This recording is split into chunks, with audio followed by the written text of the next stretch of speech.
السلام عليكم ورحمة الله وبركاته. حاجة مهمة لكل المربيين. بص كده، الأرنب إذا كانش يقف كده، بص كده واقف انتباه وهو هيتجنن، إذا كانش واقف كده مستني وجبته، يبقى العلف اللي أنت بتستعمله ده هو قرفان منه. اسمع مني، الأرنب بص كده، بص الأرنب هيتجنن إزاي.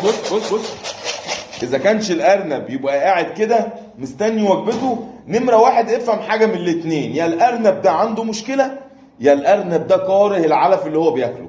بص كده هشعوطهم لك اهو. بص انا بهزله ايه؟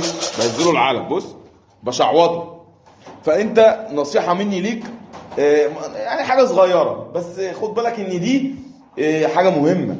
حاجة مهمة ان انت لازم تفهم الأرنب اللي عايش معاك. الأرنب ده مخلوق حساس جدا وبيفهم وبيراعي